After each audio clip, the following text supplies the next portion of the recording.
All right, Shalom. Want to give all glory, honor, and praises to Yahweh by Hashem Yahweh Shai by Hashem HaKakodash. Double honors to the apostles, elders, the great millstone, and willing to teach well. Peace of salutation to the elect 144 first fruit. All right, so I wanted to give a quick lesson. It's going to be a super quick lesson. And I wanted to do the difference, or just speak about the difference between reading and studying. There's a big difference between reading and studying. All right. I did a lesson like a week or two, a few weeks back on understanding punctuation. And really, that's like a part one because there's a whole bunch of punctuation that's written in the scriptures that you need to understand. And understanding punctuation will help you better study. But when, an elder or a brother, one second.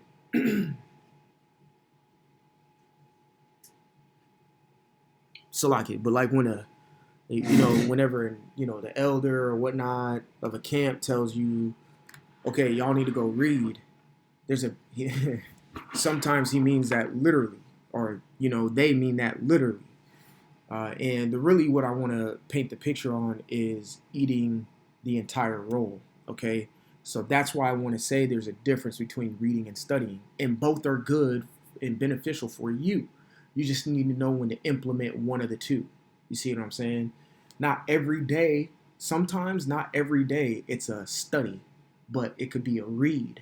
And not every day it is a read, but it's a particular study. And you need to know the difference between them.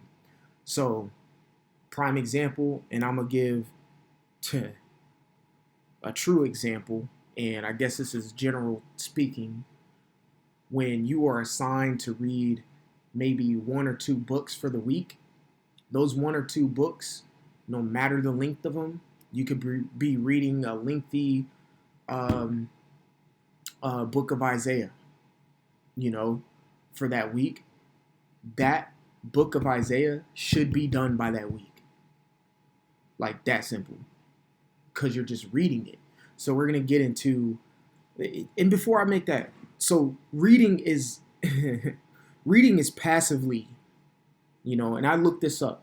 So this is off of things that I've looked up. So reading is, and I wrote these notes down that I'm about to read to you right now. So reading is passively absorbing text for general understanding or enjoyment, while studying is actively engaging with material through analysis, practice, and deeper processing to truly learn and retain it for a specific purpose. And I saw this example on Google, and it says, think of reading as looking at the Grand Canyon from afar, and studying as hiking through it to see every detail. So there's a specific difference between reading and studying. So whenever you're tasked by a head of your camp or the head of whatever, and you're tasked to do a reading, and you're tasked, oh, I need y'all to read the book of Isaiah this week. The book should be really the book should be done in 2 days. you could get through the book in 1 day. You could get through the book of Isaiah in 1 day if you just read. Again, reading is passively absorbing the text. Studying is actively engaging in the material and analysis in a deeper processing. So therefore, studying is going to take you a longer time to go through it. Do not misconstrue what reading is and what studying is. So when you're tasked to read something and then after the week is over, you're asked, did you read this? And you're like, oh, I'm halfway through it. I'm here to tell you that's bullshit. That's extreme bullshit. If you're tasked to read 2 books, those 2 books should have been done in 2 days. And then you can study those 2 books in the last 5 days that you have throughout the week, the so-called week that Esau calls, Sunday through Monday or whatever. Okay? So you have 2 days of reading. Read it through. It's not hard. You have audio Bibles nowadays. Me personally, I like to read from the physical Bible and just read it. And then you have the rest of the remainder of the week, or however long it takes you just to read the books. It shouldn't take you more than, it shouldn't take you more than 3 days. Let me say that, to read 1 book. And especially if if you're reading comprised of oh, y'all only reading, let's say, the book of Obadiah and the book of Hosea. That should take you right there 2 hours, if that. You know what I'm saying? And then you study those two books for the rest of the week. And then when you're asked, did you read these books? You can be like, yes, I read these books. And then you can reply with, and I'm currently studying them now. So here's the word read in the etymology. It says to counsel, advise. All right. And there's a difference between a counsel and there's a difference between advise as well. But that's another topic for another day. And matter of fact, you go look it up if you want what the difference is from it. It says to read. It says to persuade, discuss, deliberate, rule, guide, arrange, acquit. All right. It says to learn through reading, to put in order. That's what reading does for you. You cannot study something unless you have to read it first, and then you study what it says. Okay? So prime example, whenever you take like an exam, you read the question, and then you read, for me at least, you read the question. If it's multiple choice, you read the multiple choice answers, and then you may go back and study exactly what that question may be asking you so you can understand what answer you should choose. You see? So you can read it real quick. Okay, I got a general understanding of what that means. I got a general understanding of what these 4 ABCD answers mean. Now let me go back to the question and study it to see what it's actually asking me. There's a difference between that, okay? So let's go to the word study. It says study, to strive toward. The word strive means to fight. So you are fighting towards an understanding of a particular scripture or a chapter that you are studying that you have already read. You see what I'm saying? It says devote oneself to. Cultivate. Cultivation takes time. All right? It takes time. It says study, apply oneself, show zeal for, examine. These are completely different adjectives and words to describe the word study than from the word read. These words are intensified that are in the definition of study. These words are a little bit laid back from what you get from study, and that's exactly the difference. Reading is a more laid back verb or action than actually studying. Study can get intense, okay? And can be, at times, if you do it too much, weary. All right? 1 second.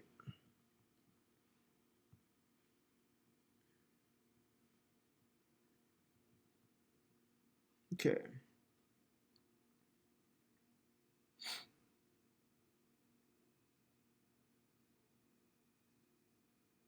One second.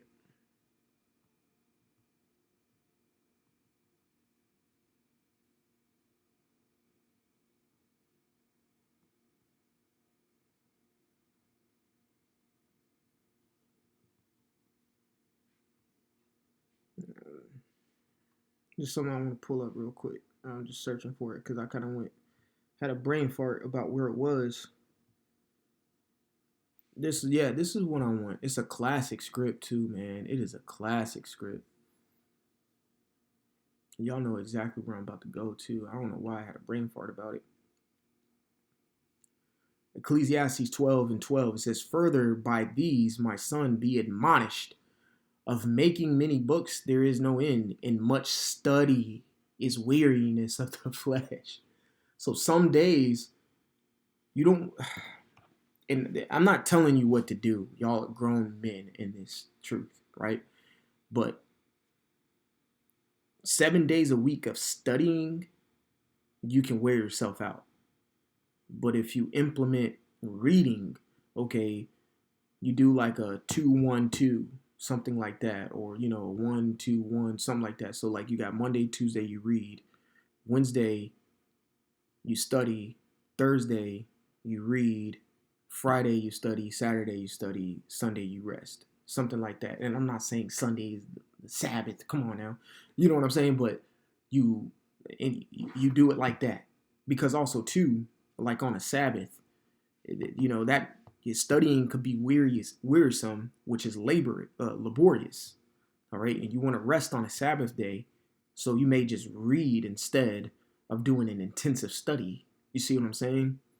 You got to know the difference. The main purpose of this is what I want to bring out is that when you're told to read something, that shit should get done within a day or two, to be real. We're not telling you to study it. We're telling you to read it. All right? So there's a big difference. So if we come back and it's been a week and we told you to read 1 or 2 books, there should be no excuse for you not to have read those books. And this all boils back down to reading the entire roll, which I'm going to get into here in a little bit here. Because I say a little bit because Bishop Tazawam here in the Atlanta camp already did a wonderful lesson about eating the roll.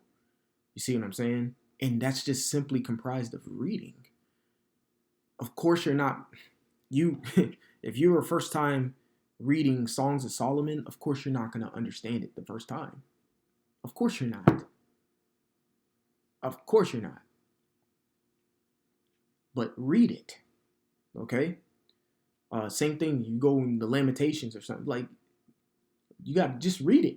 And then you can go back and study it later to understand the poetic, that book is poetic as all get out, nature of the book.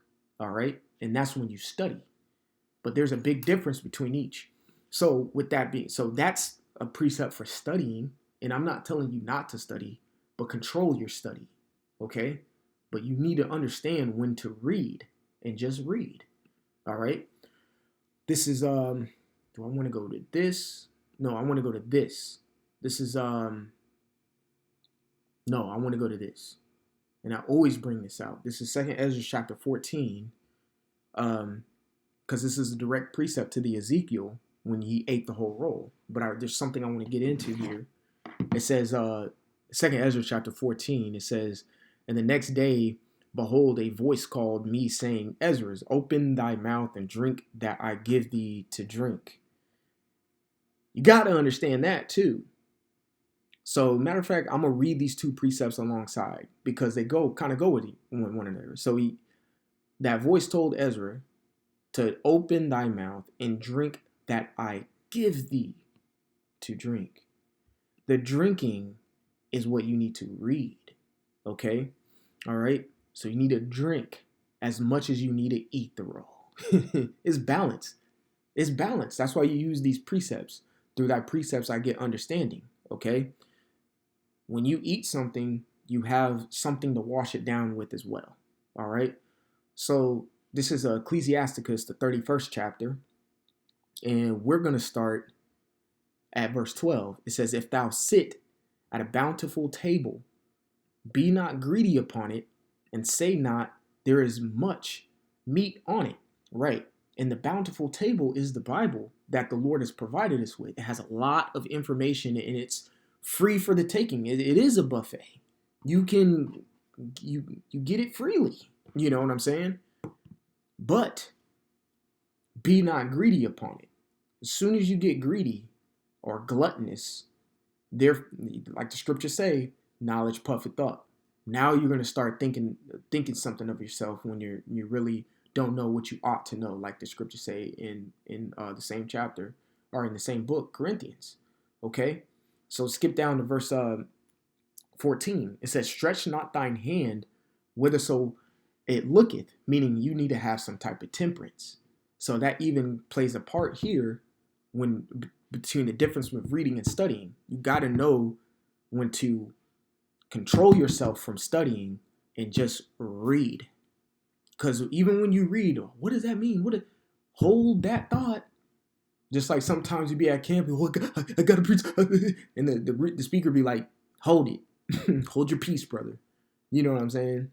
Hold your peace. You gotta hold that thought while you're reading and just read it. Get the general, like again, I'm gonna go back to what my notes said. Reading is passively absorbing the text. for general understanding. So just continue to read, even though a question may stem in your mind and you may want to look it up right then and there. You're not done with the chapter. Read it. You see what I'm saying? So it says, stretch not thine hand whithersoever it looketh, and thrust it not with him into the dish. Okay? Like, the scripture is going to go into itself because it's going to say, don't be unsatiable. Meaning, just don't be greedy. All right? And there's a point in here I want to get at. But let's go back to 2nd Ezra 38. So now we understand, 2nd Ezra 14 and 38. Now we understand that he was told to drink something. So verse 39, he says, Then open I my mouth, and behold, he reached me a full cup. All right? And that full cup is the Bible, which was full, as it were, with water, but the color of it was like fire. Verse 40, and I took it and drank. He read it. He read it. He read it. Okay? And there's a colon there, so I'm pausing. All right? So he was given what he was supposed to be given. All right? Same thing with us. Now let's skip down to Sirach 31 and 16. Eat as it becometh a man those things which are set before thee. And the Bible has been set before you. Eat the whole roll and drink it all. It's been set before you. Okay? Colon. Let's stop right there and go back to 2nd Ezra, because like I did in my last lesson, the lesson prior, a colon means there's an explanation coming for what was just said. And that's how you study, though. You understand those punctuations. And now, okay, and I took it and drank. Now we're going to see some understanding. And let me explain what happened to you when I took it and drank. And when I had drunk of it, my heart uttered understanding. That's what happened to me when I drank or when I read this entire book. Okay? Then the understanding came. Through what? Study. You see what I'm saying? So let's go back to Sirach, the 31st chapter, in verse 16. It says, Eat as it becometh a man those things which are set before thee, and devour not, lest thou be hated. You study too much, knowledge puffeth up, and now bro's looking at you like, look at this know-it-all. Nigga, we all know. You see what I'm saying? Good whoop-de-doo, bro. Good, congratulations. You want a pat on the back? You want a cookie? You want a brownie? We all know. We get it, bro. That's why when you go into the word study, what does it say there? Zeal. Yes, it gives you a burning fire and passion when you get the understanding of something. But don't over-devour. And don't thirst your hand first, meaning have your temperance about yourself when you gain that knowledge as well, and control it. Control it. Verse 17, leave off first for manner's sake. And applying it to what I'm talking about, leave off first for manner's sake. Just read first. Let the understanding come when it comes. And be not unsatiable or greedy, lest thou offend. Exactly. Now you're thinking you're knowing the same thing as an elder, and you don't. And you haven't even read the whole book, but you be studying only one chapter or one book. All you do is study 1st and 2nd Ezra's, and you ain't read nothing else. But you just think you know everything about the prophecy and stuff like that. And I'm not speaking towards anyone. I'm just talking. But you see what I'm saying there? There's a big difference between you reading and then you studying. All right, going back, says, my heart understanding and wisdom grew in my breast, for my spirit strengthened my memory. Because after he read everything, then the understanding came through the studying. And now I got the understanding. Now I got this knowledge. Now I'm applying the knowledge, which is turning into wisdom. And now I'm strengthening my memory. Now I understand when certain situations come up in my life, my memory recollects something that I've read some time back, and it comes to the forefront, and I'm like, okay, this is what I'm supposed to do here. Knowledge, now I go do it and act on it, wisdom. Do you see what I'm saying there? So simply put, when you're told to read something, just read it. If you're told to read one or this chapter or that chapter or this book or that book, just read the book. It should only take you some books. It should only take you 3 hours to read or 2 hours to read, especially if there's ability to get the audiobook. Me personally, I don't do the audiobook. It's just not me. But for a lot of brothers, it works because you may do ride shares and that just, or you may, your work requires you to travel a lot. So you have to, you might have your little headphones in and you just listening to the audiobook. And you get it auditory because also the scriptures say faith come by hearing of the word. So that's a form of reading too. You see what I'm saying? You may be reading along with the audiobook. The Lord has blessed us to have different situations. Every brother has a different situation, and you are to find what works for you so you can circle your life around the Bible. So if it works for you to follow along with the audiobook, do it. There's really no excuse. The Deacon Barzal here in the Atlanta camp pushes the audio heavy, like audiobook.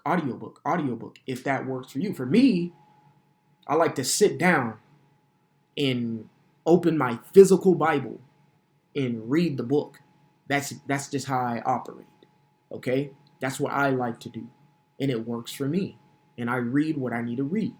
If I get in the commandment from the head of the camp that I'm in, then I'll be like, okay, we're reading this and that. Okay, well, I'm gonna sit down and read this and that.